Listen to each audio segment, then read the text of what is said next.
Thanks for a wonderful talk, Nikki. Howie Frumkin at the University of Washington. I want to take our conversation back a step from career advancement to education.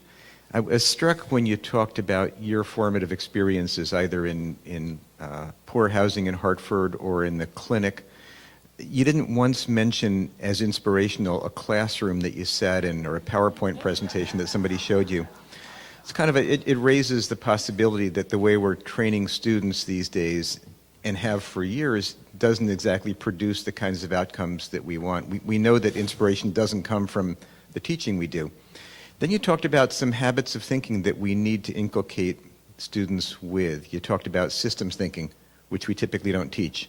You talked about orienting what we do in a clear vision of what the world needs rather than in habits of good practice, and we don't typically teach that.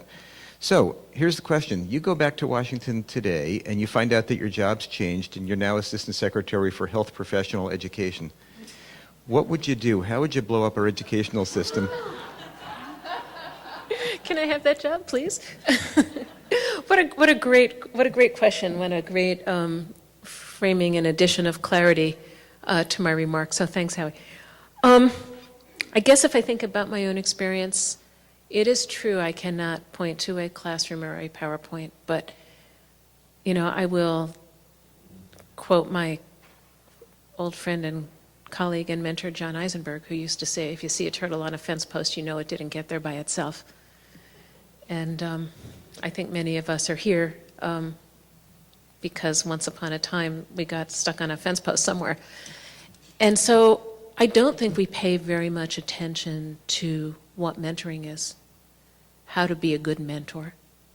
I think we have these sort of canned approaches to this, which is a good mentor is somebody who helps their mentee get tenure. You get back in that vicious circle again, or helps them maybe choose what courses you have, but doesn't help either to connect people with a view of the world that shows them what the needs for their work are, or what the array of possibilities are, or how they might fit into that and make a difference, and to help problem solve over those really rough patches.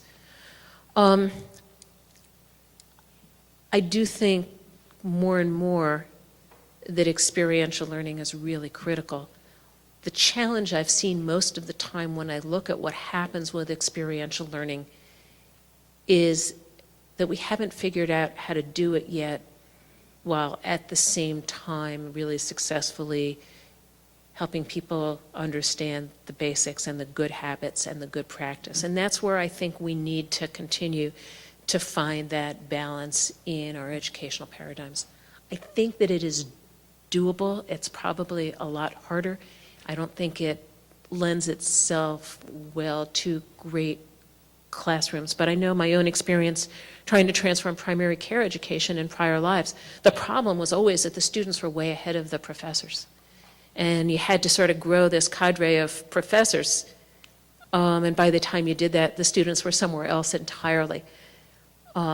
With the way that we all learn and communicate now and thinking about principles of adult education, I think that it is very much possible to do something different. And I will be excited to see how you take on this challenge as a dean. So I don't think that there's a really good answer, but I would like to give it some more thought and to, at the end of the day.